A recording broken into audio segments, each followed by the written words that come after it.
Halo semuanya, selamat datang di sesi bedah taktik kita kali ini.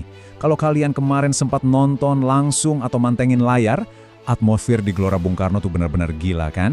Chelsea nggak cuma sekedar menang, tapi mereka benar-benar ngebongkar habis struktur permainan AC Milan. 3 gol tanpa balas, buat ukuran laga pramusim ini sih statement yang luar biasa. Yuk kita bedah sama-sama gimana Xabi Alonso ngeracik taktik mematikan ini di lapangan.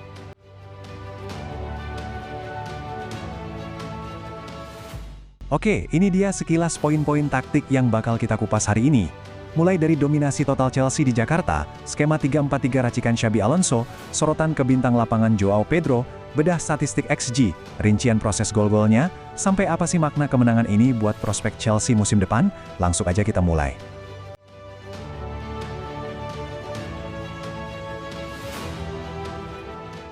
Kita masuk ke poin pertama ya, soal dominasi mutlak The Blues alias sebuah masterclass pramusim di Gelora Bung Karno. Skor 3-0 ini, jujur aja, bukan sekadar deretan angka di papan skor. Ini tuh ibarat peringatan keras dari Chelsea buat lawan-lawannya nanti. Bayangin aja, main di depan puluhan ribu fans Indonesia yang super antusias, skuadnya Xabi Alonso tuh nyaris gak dapat ujian berarti dari Milan. Mereka benar-benar pegang kendali, ngatur tempo seenaknya dari peluit awal dibunyikan, kelihatan santai banget tapi sangat berbahaya. Nah, rahasianya ada di mana? Kita lanjut ke bagian kedua, yaitu ngebahas cetak biru taktik 3-4-3 andalan sang manajer, Xabi Alonso. Coba deh kalian perhatiin perbandingan persiapan kedua tim ini. Jomplang banget kan? Di satu sisi, Alonso langsung nurunin barisan starting 11 yang solid abis. Ada striker baru Danny Welbeck di depan, terus disupport sama pergerakan liar Joao Pedro dan Cole Palmer lewat sistem 3-4-3 yang super rapi. Terus, di sisi lain, Ruben Amorim terpaksa mainin skuad eksperimental Milan yang masih tambal sulam. Dari menit pertama aja, udah kelihatan jelas, Chelsea unggul telak secara struktur. Mereka kayak udah tahu banget harus lari kemana dan ngumpan ke siapa. Terus, siapa dong aktor utama di balik cairnya taktik ini? Yap, kita bahas di bagian ketiga. Sang katalis kemenangan, Joao Pedro. Joao Pedro bertenaga penuh saat mesin Chelsea mulai menyala. Wah, kutipan ini sih spot on banget ya. Pedro ini bukan cuma nyetak gol guys, tapi dia ibarat mesin penggerak dari semua serangan tanpa henti The Blues.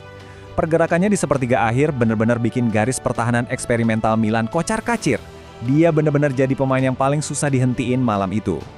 Sebagai analis, ngelihat angka-angka ini tuh bikin geleng-geleng kepala. Pedro mendominasi hampir semua metrik serangan di pertandingan ini. Dia nyatet 4 tembakan, 3 diantaranya on target. Dan ini nih yang paling krusial. 10 sentuhan di dalam kotak penalti lawan. Artinya apa? Lini belakang Milan gagal total ngebendung dia dari area berbahaya.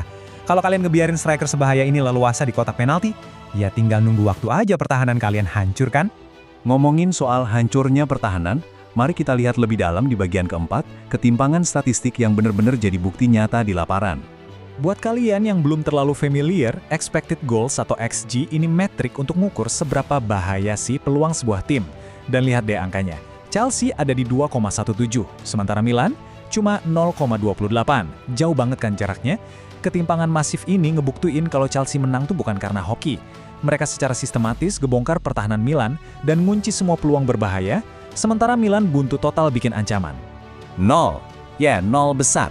Ini adalah jumlah tembakan tepat sasaran alias shots on target dari AC Milan sepanjang pertandingan.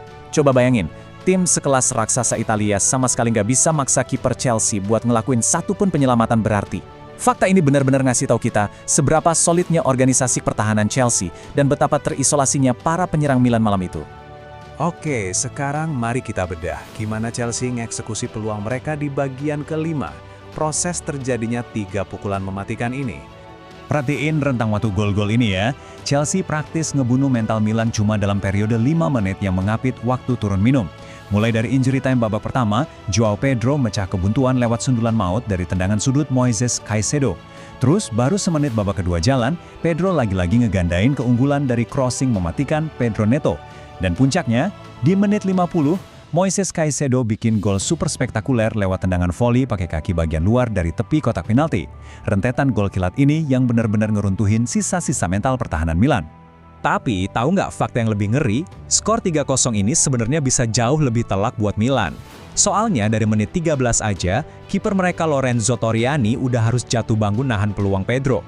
Belum lagi kita lihat volley Luka Modric yang melenceng tipis, ancaman dari Welbeck dan Pedro Neto di babak pertama, sampai sontekan Nicholas Jackson yang ngebentur tiang gawang di akhir laga. Jadi, apa kesimpulan dari bedah taktik kita? Kita masuk ke bagian terakhir, ngebahas prospek Chelsea dari apa yang udah kita lihat. Dengan dominasi mutlak yang ditunjukin di Jakarta, formasi 3-4-3 yang super cair, plus pemain-pemain kayak Joao Pedro dan Moises Caicedo yang kelihatannya udah nemu top form mereka, ada satu pertanyaan besar. Apakah Chelsea asuhan Xabi Alonso ini adalah kandidat terkuat buat juara Premier League musim 2026-2027? Kesiapan taktik mereka kelihatan nakutin banget loh. Kalau pramusim aja standarnya udah setinggi ini, semua tim di Liga sih kelihatannya harus mulai waspada maksimal. Nah, pertanyaan ini saya tinggalin buat kalian renungin. Gimana? Setuju nggak? Terima kasih udah ngikutin analisis taktik kali ini. Sampai jumpa di bedah pertandingan berikutnya.